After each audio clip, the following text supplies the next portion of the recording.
Hi, everyone. Welcome to this final episode of the Connected Families podcast series on anxiety. We are so glad you're here. Today's podcast is about the anxiety that can come from things that we can't control, the things that happen outside our walls, things like social issues, pandemics, politics, school policies, and decisions. Listen in as Jim and Lynn Jackson and staff therapist Chad Hangay talk about this relevant topic. Hey friends, I'm here with Chad and Lynn to talk about anxiety, and anxiety for me is kind of a lifelong thing. You both have experienced my anxiety, right? At times. Yeah, I mean, maybe. I'm actually grateful for a couple of people in my life like you who has come to understand and bring grace to my many anxious rants and raves. And not that the two of you are without blemish, but you are Okay, fair. Every once in a while. Yes. Definitely great examples to me of people who've really embodied that teaching we referenced a couple of podcasts ago from Philippians chapter 4. Put into practice what I've seen in you, and I am serious when I say that as it relates to anxiety especially, you two are important examples in my life, and I'm grateful for you. As I think about anxiety, I've put together a little piece that I want to read at the outset here as kind of a framing for how do we deal with the craziness of the world that we're in right now. And there's so many things outside our home that provoke anxiety and arguments and more anxiety and more arguments and distance between people, dynamics that are opposed to the workings of the gospel. And I want to talk about how do we think and act as followers of Jesus in homes with little kids who are also anxious, and how do we help them onto a trajectory of faith and life. But I've put this writing together as a way of letting listeners into my journey a little bit, and then as a way of framing this conversation today. Anxiety. I've struggled all my life with it. My family knows it. My kids know it. But most others don't, unless I let them close. I've learned a public face that masks the inner turmoil, that knot of worry in my stomach that rarely goes away. The knot sometimes grows to aches or even pangs that have no physical diagnosis. And sleepless nights when my eyelids quiver and my body tingles with stress in the fight for rest. And the pacing. It drives my wife crazy sometimes, though in our older age, she's come to peace with it. And in many ways, so have I. I've learned to do a lot of little things. I've gotten help from doctors and therapists, and perhaps most importantly, my pastors. These things all help me cope, and they help me protect others from my pervasive inner struggle, but more importantly, they help me honor Jesus in this journey. When my kids were little, when I was anxious, they'd be the first to know. They'd recognize without having words to describe it, the little twitch in my lip, or the slight quiver in my voice, or even my quicker pace as I'd move about the house. Sometimes kids are more aware of our anxiety than even we are. Between parents and children is a radar that senses even the slightest anomaly, and when that radar picks up the anxiety spreads. These days, the coping comes harder. There seems to be more than usual reason to worry. The riots, the COVID, the politics, the tension when family gathers, because we all view what's happening in our world through different lenses, with different opinions. Some of them quite strong. Relationships with some of the most important people in our lives seem at risk. It's hard to talk about things. And our kids, they're watching, and they learn from us. They learn from me, the good and even the not so good ways to handle our anxiety. I remember when my kids were young, and even now when they're grown, I want to help them come to know what it means to be human, how to wrestle with anxiety, but more so with faith, and then how to cope. And while the forces outside my home that provoke my anxiety are forceful these days, the answer is timeless. And it's that answer that Lynn and Chad and I want to spend a little bit of time talking about today as it relates to the things that are happening and how to help our kids navigate difficult days, navigate watching all of the anxiety around them in such a way that we can help them start a trajectory that's a trajectory of faith, a path of trusting God in the midst of all circumstances. And so Chad and Lynn, I'm so glad to be talking with you about this because as I said at the outset, I'm not sure there's two people I'd rather have this discussion with than you. So how are we talking about anxiety with our kids these days? We're going to narrow it to 4 different questions. How are we talking about anxiety in the context of COVID? How are we talking about anxiety in the context of some of the racial tensions that are happening? How are we talking about COVID and, for many, the big changes as it relates to school? It's really sort of two different questions, but we'll lump it into one. How are we talking about the anxiety relative to race and the racial tensions around us, some closer than others, of course, to that struggle? And then what about the politics? Are we talking with our youngsters about the politics just yet? So I don't know how much of that we can cover in 20 minutes. Let's give it a whirl. And Chad and Lynn, I want to start by asking the two of you a question because, again, as I said, you're two people who seem not impervious to, but certainly resilient in face of all of the different things that create so much tension, strife, anxiety for us, and help listeners, parents understand your keys to navigating the new day of anxiety well. Lynn, how about you? Boy, in the last 6 months, I have rehearsed the Serenity Prayer in my head more than probably in my whole life. It just says, God, grant me the serenity to accept the things I can't change, the courage to change the things I can, and the wisdom to know the difference. Mm-hmm.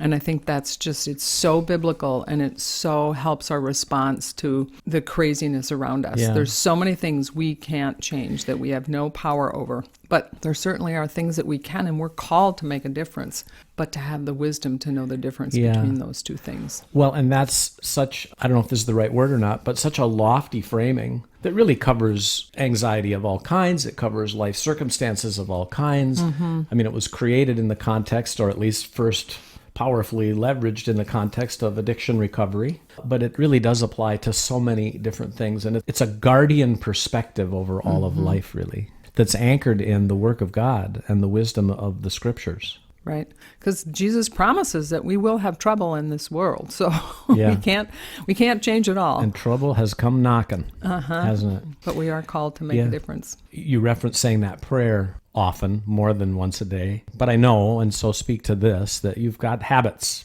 that help you stay anchored. Yeah, and that's just the classic things of spending time with the Lord in the morning before I just hit the day running, and that frames my perspective on things. Lynn gets crabby with me if I interrupt her quiet time. I'm with somebody more important right now, Jim. Can you leave me alone? Yeah, just this morning. Oh, okay, I'll stop interrupting you, honey. I'll stop interrupting you. She's just sitting in a chair with a notebook, for goodness sakes. Right. What's going on? I'm with the Lord, and I want to respect that, and I do. But I also get distracted by little things. And Lynn can help me. She can help me with so many things.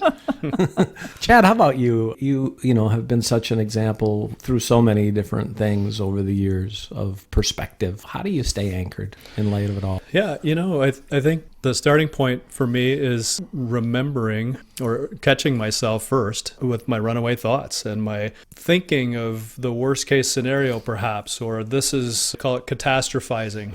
If this happens and then this happens, and then before you know it, we're at a place where we've worked ourselves up, or I've just worked myself up to start talking in anxious ways or becoming critical that are just kind of the telltale signs for me. Yeah. But I think we come back to Scripture, and 2 Corinthians 10:5 tells us to take every thought captive and place it under the obedience of Christ. So if I can recognize first that I'm running away here, my thoughts are on fire and they are just running in unhelpful places, and then coming back to our beliefs and our thoughts leading to feelings and actions. It's like, okay, hold on a second. What's true?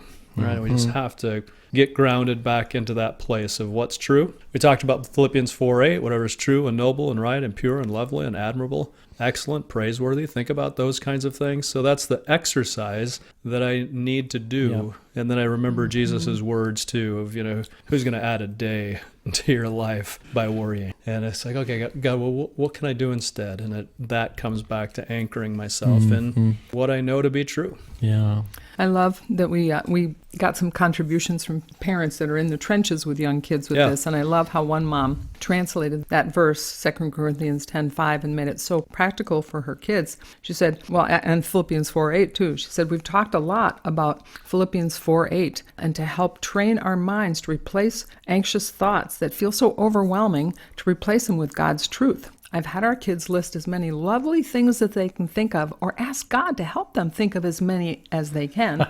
He created all of them, so his list will never run out. We've talked about taking thoughts captive, using hand motions to illustrate snatching that thought in your fist and then asking if that thought is obeying Jesus or if it's maybe a lie to trick us. And I thought that was such an awesome way to take that pretty lofty verse and make it so practical for young kids. Well, and that's really where I want to head with this conversation, a little conversation with the two of you about your own journeys, but then how do you translate your journey? How do I translate my journey as a parent into practical things with my kids in a way that can help set them on a faith-filled, biblically oriented perspective? And I mean, that was one great example, but let's hone in on each of these issues one at a time for just a few minutes each. COVID, it's this sickness, it's real, it spreads quickly. Masks seem to help. There's arguments about that on both sides. In fact, in the Minnesota State Legislature just the other day, one side of the aisle all wore masks and the other side wore no masks. And I'm like, wait a minute, this is a germ. I didn't know that it was a red or a blue germ. I thought it was just a germ. Yes. Yeah, it's a picture, right? Yeah. But we got input from a parent whose real life challenge with COVID is grandma can't come visit. I've got a heck of a challenge because the kids were looking forward to having grandma come visit this summer, and we don't know what to do. And how do we cope with this? And the kids are mad and they're anxious and they're worried that grandma's going to die. Mm-hmm. It's raised a lot of questions about death. It's raised a bunch of questions about death and as a result. So what are some tips for helping a parent through such as that? Well, I don't think I can do any better than this mom who shared her perspective. I thought it was just amazing. For my kids, pointing to the fact that even Jesus suffered death has really helped with the anxiety. Yes, we must all die, but Jesus did too. And he doesn't call us to endure anything that he didn't endure as well. And after death, there's something so wonderful to look forward to. No, we don't wish that day to come early, but because we have lots to do before then, when that day comes, we know we will enter into the best party ever. Death isn't the end of the story. It's just one more step. Yeah, I think as I hear that, I think, well, that's the right answer. That's the Sunday school answer at some level. And yet in just even the nature of this writing is a parent who embraces the truth, the eternal truth, and makes that primary and brings that to her kids in a way that they can understand. That's an amazing perspective, and it is said and stated in just such a simple kind of way. And I think oftentimes parents are afraid of that kind of a conversation. I mean, it's like, what ages are these kids? And I think the ages of these kids are probably early elementary or even right at, just entering elementary. Yep. And so if we can bring some normalized conversation about the realities of life for our kids, and one parent that wrote us in response to just asking a few questions and give us some responses, just talked about, we just don't want to lie to our kids, right? Age appropriate information, of course, but this is true stuff. And I just think that this mom here is just really honoring her kids' ability to deal with life and to have to cope with that. But there's an answer that brings hope to the whole situation. Yeah, I liked how you said that. Is because if we can't speak to the ultimate truth of the gospel and eternity, then we're going to feel pressure to not tell kids the real truth about what's happening. Yeah. And this mom went on to say, God has given Nana a wonderful life and has a calling for her that's different than anyone else's, and he knows the right time to call her home. So just that perspective, not like, oh, Nana's not going to die from COVID, or Nana will be able to come visit. So that big truth perspective helps the little truths in the daily stuff. And how about related to COVID? There's talk in many places now, and in some places probably implemented by now. We're recording this in late summer, but by school time, there's going to be schools that are back to distance learning formats. There's going to be a mix. There's going to be a match. Kids don't like this. They don't want to do this as we approach getting ready to go back to school without going back to school. That creates a whole lot of feelings, anxieties, worries of all kinds. How can we encourage parents to navigate this in a way that, again, builds on this trajectory of faith? Well, it's not just kids, right? Yeah, right. I mean, it's It's like all of us. Parents are going, oh my goodness, what happens if we have to do distance learning, crisis learning, whatever you want to call it? Yep. Again, probably a little bit more prepared for it because there's been some practice and experience with that. We had a dress rehearsal last spring. Yes, and frankly, the schools will likely be more equipped, and it would likely, I would think, be a different kind of experience. Yep. But kids are anxious about it, but the parents are also feeling that anxiety too. Sure. So both parents and kids. Is there anything to add to what we've already said, really, about perspective, just from a very practical standpoint about how to help our kids navigate this? Well, I think that some of the stuff we've gotten from parents kind of is in sync with this, to sort it through and go, okay, what is good about whatever situation is coming up? You know, however the school legislates in your area, what's going to be good about that? Yeah. And how can we see God's good gifts within the challenges and not lose sight of that? Right. And is there any way to even make that better? And then what is going to be a real challenge in that? And put our best creative thinking into the downsides of it from what we've learned last spring. And how can we diminish those downsides? Yeah, and I think, and we talk about this in other settings, but I think we tend to do this extreme thinking. Oh, no, we have to do that again, and it's all bad. Yep. Right. It's the worst thing. It's terrible. We can't do it. It's horrible, putrid, and so on. And yet we keep hearing lots and lots more people say, you know what, we discovered a new way about this or a new way about that, or something that we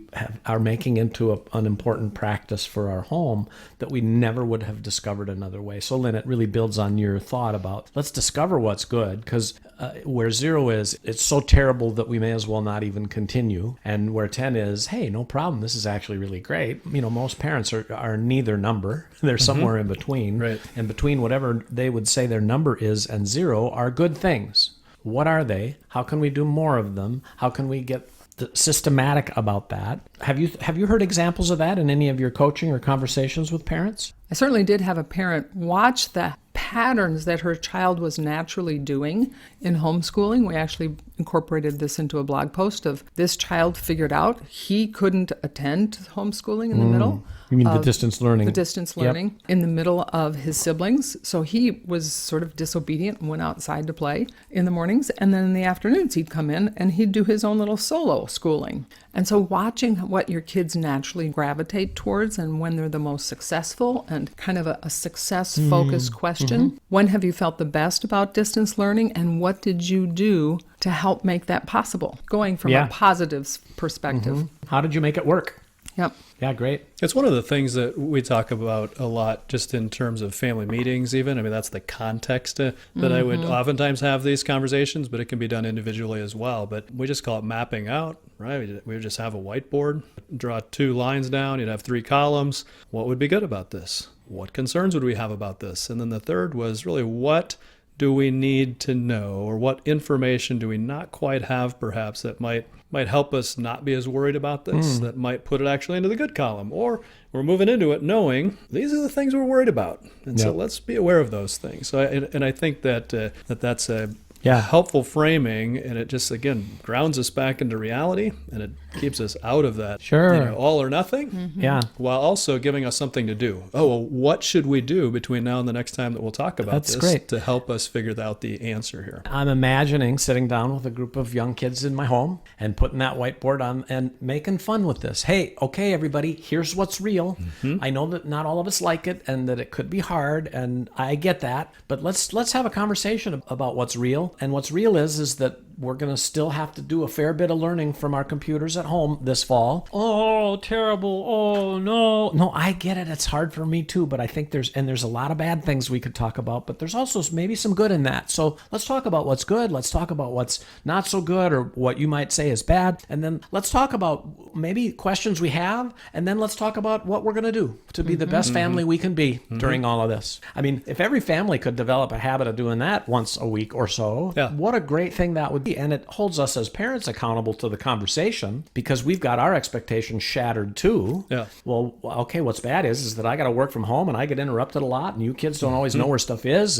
But what's good about it is that kids are going to learn to cook meals and do laundry maybe sooner than they would have, or whatever. I don't know. And I think also the reverse is true, or the other side of that coin, of parents who are maybe worried and their kids are worried about actually going back to school. Well, so, sure. So That's now classic. you're having the same conversation. It's like, oh, what would be good about it if we went back to school? Yeah. What kinds of things we'd be worried about? Yep. So I think either side of that coin is Yep. is a worthy conversation through that lens. Well, and I think we can apply that map to all the other topics that we're about to talk about. Lynn, you were going to add something. You took that breath. Well, I was just going to say, I was just discussing school issues with our son back when he was in first grade, and we made something like that. We listed pros, and whether to school at home or to school in the public school, and we made this big long list, and it was a long process I won't go into, but really what the value of this process isn't so much the decision that we arrive at, but it's giving the message to our kids, you're capable of engaging in solving this situation. yeah. You're capable of the wisdom to make good decisions. You're capable of creative problem solving. Overcoming. Yeah. So there's all sorts of things in the midst of this challenge that if we think about the messages we're giving to our kids, and I love that one of my favorite of the 4 messages is you are called and capable. You're called and capable to even figure out some of these really challenging problems. And this is going to prepare you better for life. Yeah, so let's come back on the other side of a little break here and apply this way of thinking about these things to the issue of race and the racial tensions to the degree that maybe has impacted some families. And then maybe we'll talk about politics just a little. Great. Look at the time. I think we're almost done, honey. So we'll take a break now and we'll resume in a minute. Here at Connected Families, our mission is to equip parents to lead their family with grace. With that in mind, we have a number of free resources on our website. There's a free ebook called Help Your Child with Their Anger. There is also a number of free encouraging image downloads and even a list of 60 fun activities to do with your kids. If you are interested in free resources to help you with your parenting, check out our website at connectedfamilies.org. Click on the Resources tab and then click on Free. We've been talking about anxiety relative to the current stuff happening in our world today. We touched a little bit on COVID. We touched a little bit on school and school implications. And now it's time to dive into one that in Minneapolis has particularly been charged as an issue for all of us. But I think all around the country, the racial tensions, the wake-up calls that so many of us are getting, and the things our kids are seeing, hearing, experiencing outside our homes, even as they're watching things on their computer screens, or some kids now starting to be back with other kids in parks. Particularly the older the kids get, the more they're hearing about this, the more they're becoming conscious, the more it's creating tensions and anxieties for kids of all kinds that they present to us, and then it kind of provokes maybe some of our anxieties and our opinions and our viewpoints and all these things. Yeah. And Chad, we were talking before we started recording about even your grown daughters and some of the issues that they've been wrestling with, and I think it might be good to start there just as a way of sort of talking about or showing an example of how you have dealt with some of these issues in your own home. Yeah, well, and frankly, I don't know that I have. I don't know that I've had to until recently, where it's felt like I've listened more, and even listened more to my own kids. Just context. My kids are biracial, and my wife is Brazilian. They're not really dark skinned, but they've got an olive skin to them and a skin tone. So they have made comments just about people saying, "What are you?" Right, and that is one of those things where even for myself, maybe a year or two ago, I would have just gone, well, that's no big deal. I mean, people are just asking you, where are you from or whatever. But now as I look at that, even through my own kids' lens, and go, hold on a second. What are some of even my assumptions or my ways of doing things that maybe aren't as healthy or helpful, or at least lack a perspective that I hadn't heard before. Yep. So there we go again, is often, if not always the case, back to our own foundation. How have we wrestled with this issue? How have we thought about it? What have we taken for granted? What have we missed? How have we not listened? How could we listen better? How could we learn more? It's easy, though, when we're foundation building, to get paralyzed there and to just stay stuck. And I mean, I confess, confess that, at my age and stage and demographic of life right now, I find it more difficult to jump in than I have before, because it's required of me to have a set of thinking to do that well that I haven't grown up having very well. Right. And so I'm working to read the books and to listen to the conversations and to be well versed on a variety of perspectives, not coming from the white educated people that I've always listened to for my, not always, but largely for my input, and done my best to listen to people in different places of different origins with different experiences. And, as a 60-year-old, my eyes are getting open so wide sometimes it hurts. Yeah, and I think the older our kids are, at least when they have access to social media, there are a lot of voices in that information feeding of our kids. And memes are great for a chuckle here and there, but they're really a tough place for our kids to get in-depth context and information. And even some conversations I've had with teenagers, it's like, it seems like you've based your thought, your philosophy, or coming to some level of understanding of the subject based on this meme. And I think that's where, as parents, we come in and we go, okay, how do we help provide context while still allow our kids to grow and learn and ask questions, and for us to do a good job of listening and not just talking. Yeah. It just all reminds me of kind of what you've addressed in the Power of Questions online course, of just setting aside your snap judgments and really entering into listening well and responding with questions to clarify before you even think about guiding the thought process. So we're so quick to just want to run in and give our opinion without really listening well. Yeah, or we listen for a response or two and then give our opinion. We listen to talk, not listen to understand. Yeah, we listen in order to give our opinion. So I mean, I do. I don't know. I don't think you. Well, do no. that, I mean, I'm very conscious of the tendency to say, "So, child, what do you think about this?" And then they tell me, and then I say, "Well, let me tell you. That's what I thought you thought, and let me tell you why that's wrong." Right. Right, exactly. And that doesn't help my child learn to navigate and think. Our kids, Lynn and my children are on either side of 30 now, but our kids, whether they're that old or younger or all the way to small, they're going to grow up in a new world. And we have an opportunity right now, as it relates especially to this issue of race, to free them, to equip them, to empower them to be more thoughtful than we were, to be more responsive than we were. And it's got to be anchored, though, for us as believers in Jesus, to what the Bible teaches us about these things. And I think we've got a couple of great examples from parents who just talked about how they help to make this a spiritual journey. And these are parents who've responded from mixed races, a variety of racial backgrounds in their homes. But what are some of the things we heard from parents? One of the ones that was really powerful was just two parents that have called a family meeting, and they asked if the kids would want to pray every day for some of these things that are so intense. And they made up a schedule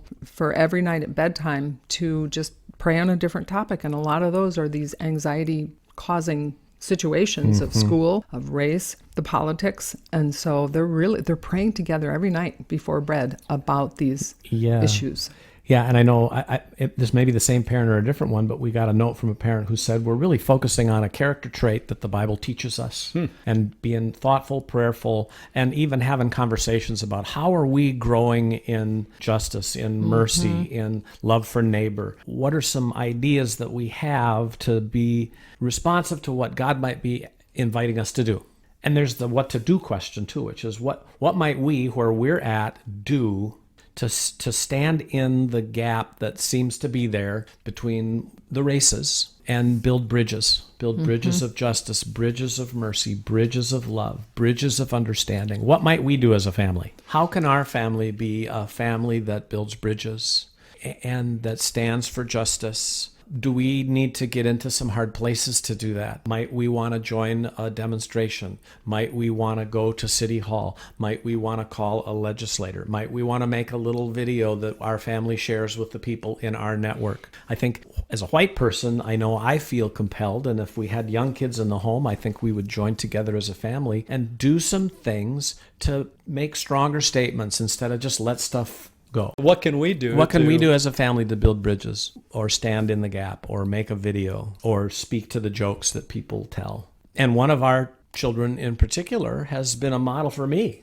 And this is about, learning from the next generation about just saying something when there's discomfort and putting voice to it, and in a respectful way if you can. But if you can't figure out what respectful looks like, do your best to give voice to it, because now it's out there for us to work on, to look at, and to solve, rather than just staying inside where we can't deal with it. Yeah, and one parent wrote, and just talking about race and kind of ideas about what we can do that stands out is, the comment was, I see that you're really upset that people would say that negative thing about your friend who has black skin, that your buddy David. And it's sad, she says, that sometimes people have thoughts that don't make sense to us, but we, emphasis on we, can continue to be kind to everyone. We can continue loving David. We can continue to learn more and be better. And then she wraps up just by saying the world looks scary and yucky when you look at the big picture. So sometimes it's important for us just to pull back and just look inside our little walls for a little bit and maybe get ourselves calmed down and developing a plan for how we might move forward.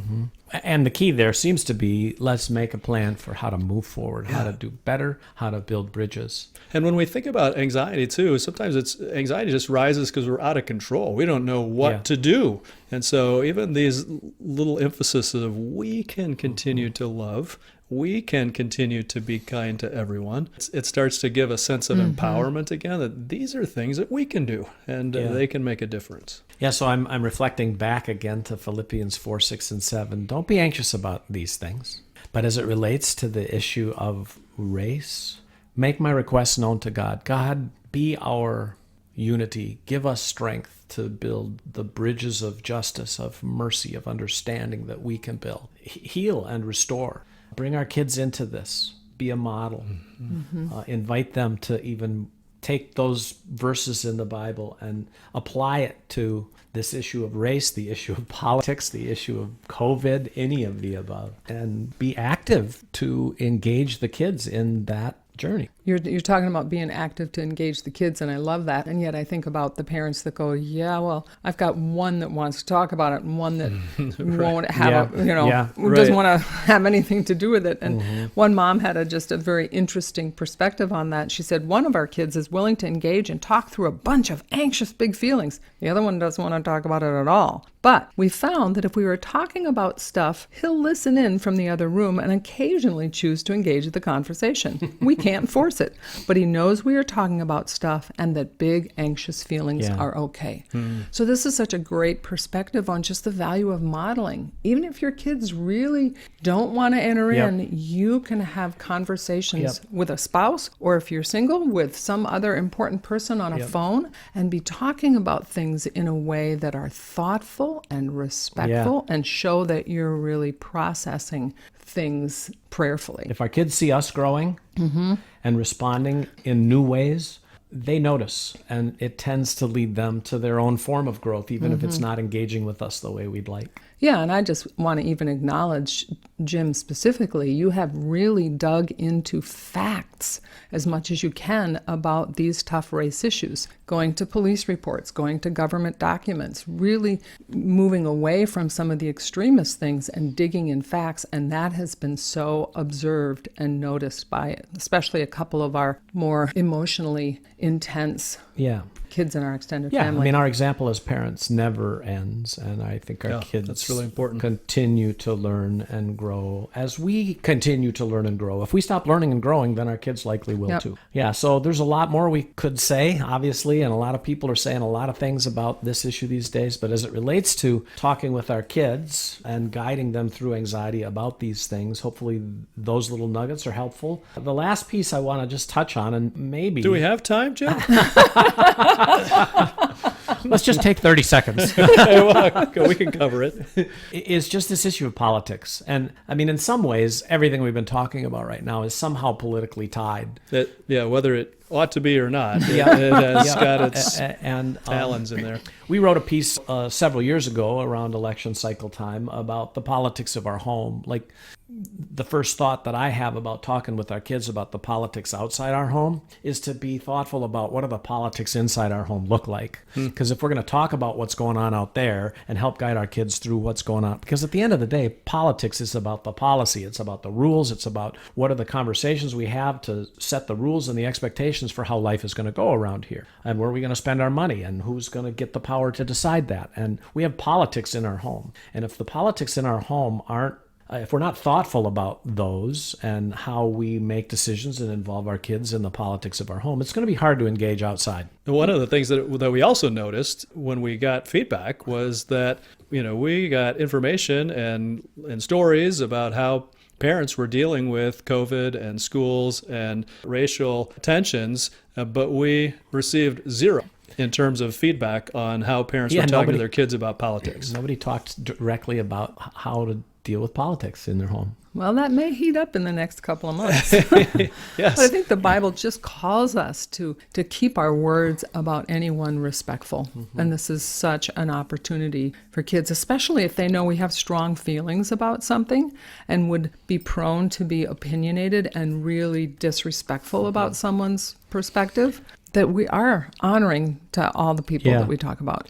I think that's a super important point. And even though nobody did mention it, we know families who make a commitment to respect people whose politics are different.